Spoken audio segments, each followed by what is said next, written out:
اگر آپ اپنے لیسنس کو جلدی یاد کرنا چاہتے ہیں اور جو بھی آپ یاد کریں وہ آپ کے برین میں, آپ کی میموری میں ایٹ لیسٹ اس کا 60% 6 months تک رہے, تو میں آپ کے ساتھ ایک $1 million کی ٹیکنیک شیئر کرنے والا ہوں. اور یہ بیسیکلی جو ٹیکنیک ہے یہ میری نہیں ہے, میں نے کئی لوگوں کو اپلائی کروائی ہے, میں نے خود اپلائی کی ہے. میں خود الحمدللہ ایک بڑا بریلینٹ اسٹوڈنٹ رہا ہوں, اور ابھی بھی بہت سے لوگوں کو یہ ٹیکنیکس میں اپلائی کرواتا ہوں, جس میں جو کمپیٹیٹیو ایگزامس دینے والے کینڈیڈیٹس ہیں, جو بریلینٹ اسٹوڈنٹس ہیں, جو کچھ بڑا اچیو کرنا چاہتے ہیں. تو یہ ٹیکنیک بڑی پریکٹیکل ہے. یہ ٹیکنیک بیسیکلی ایک امریکن فلاسفر ہیں رابنسن, آئی تھنک انہوں نے 1946 میں اس ٹیکنیک کو انٹروڈیوس کروایا. اینڈ دس ٹیکنیک اور method is commonly known as SQ3R method. ٹھیک ہے. اب یہ جو SQ3R میتھڈ ہے نا, یہ ان لوگوں کے لیے بھی بڑا افیکٹو ہے کہ جو روٹ لرننگ کرتے ہیں, اور روٹ لرننگ کے ساتھ ساتھ وہ یہ بھی چاہتے ہیں کہ ان کے اندر جو انیٹ کریٹیوٹی, کریٹیکل تھنکنگ یا ریشنلٹی آف تھاٹ ہے وہ بھی بہتر ہو. کیونکہ we have seen so many students کہ وہ میٹرک میں, انٹر میں, بورڈ ایگزامس کے اندر تو بہت اچھے مارکس لے لیتے ہیں, بٹ ایٹ دی مومنٹ جب وہ انٹری ٹیسٹ میں اپیئر ہوتے ہیں, MD کیٹ میں, ECAT میں, تو وہاں پہ وہ پرفارم نہیں کر پاتے. کیونکہ وہاں پہ کہیں نہ کہیں ان کو آؤٹ آف دی باکس سوچنا پڑتا ہے, کرٹیکلی چیزوں کو دیکھنا پڑتا ہے. تو وہ روٹ لرننگ ان کی کریٹیوٹی اور کرٹیکل تھنکنگ کو مار دیتی ہے.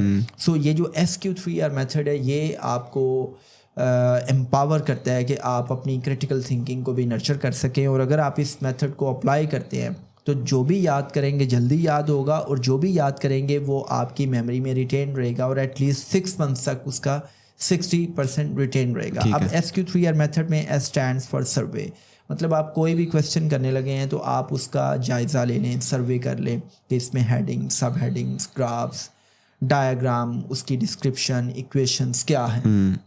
آپ اس کو اچھے سے ایک دفعہ دیکھ لیں. مطلب ایسا نہیں ہے کہ جی آپ کے سامنے ایک کویشچن آیا اور آپ نے اس کو کریم کرنا شروع کر دیا, آپ نے اس کو ریکال کرنا شروع کر دیا. آپ کیا کر لیں, آپ اس کو تھوڑا سا دیکھ لیں. صحیح ہے. اور پھر Q stands for questions.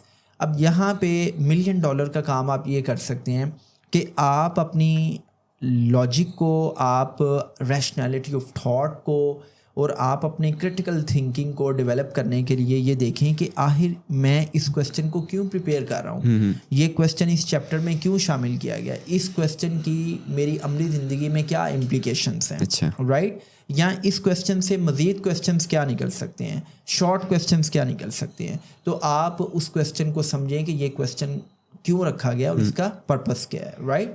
اچھا, اگر آپ کہتے ہیں کہ جی دیکھیں ہم سے تو اتنا نہیں ہوتا بیکاز ہم نے تو 7-8 سبجیکٹس کی پریپریشن کرنی ہوتی ہے روز, اتنا برڈن ہوتا ہے, تو آپ S اور Q کو تھوڑی دیر کے لیے بھول جائیں, آپ صرف 3R پہ کام کریں. یہاں پہ R stands for مطلب ریڈ اور ریبٹ, میں اس R کی بات کر رہا ہوں, الفابیٹیکل R, رائٹ.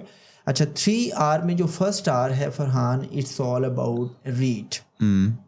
کہ آپ نے کسی بھی کویشچن کو پریپیئر کرنا ہے تو آپ نے 3 دفعہ اس کو ریڈ کیے بغیر آپ نے اس کو ریکال یا ریسائٹ نہیں کرنا, آپ نے 3 دفعہ اس کی ریڈنگ کرنی ہے. ٹھیک ہے. اچھا, جب آپ نے ریڈنگ کرنی ہے نا تو آپ نے ریڈنگ بھی مائنڈ فل ہو کے کرنی ہے. پرابلم یہ ہے کہ ہم کئی دفعہ چیزوں کو ریڈ کر رہے ہوتے ہیں اور ہم مائنڈ فل نہیں ہوتے. جیسے میں اکثر ایک بات کیا کرتا ہوں کہ اب ہم مائنڈ فل زندگی نہیں جیتے. ہم کھانا کھاتے ہیں تو ہم کھانا کھاتے ہوئے کرکٹ میچ دیکھ رہے ہیں, اب ہم نماز پڑھیں تو ہم نماز پڑھتے ہوئے بھی کوئی نہ کوئی حساب کتاب کر رہے ہوتے ہیں. نماز گزر جاتی ہے اور ہمیں پتہ چلتا ہے کہ ہم ایک ایسے آٹومیٹک موڈ میں تھے کہ جس میں نماز پڑھی جا چکی ہے اور ہم نے سلام بھیجا ہے, اینڈ دیٹس اٹ. صحیح ہے. تو آپ نے ریڈنگ بھی مائنڈ فل ہو کے کرنی ہے, اور جب آپ ریڈنگ کریں گے تو آبویسلی آپ اس کو سمجھیں گے, آپ کی جو اپریہینشن ہے وہ بہتر ہوگی, تو آپ نے اس کویشچن کو سمجھنے کی کوشش کرنی. صحیح ہے.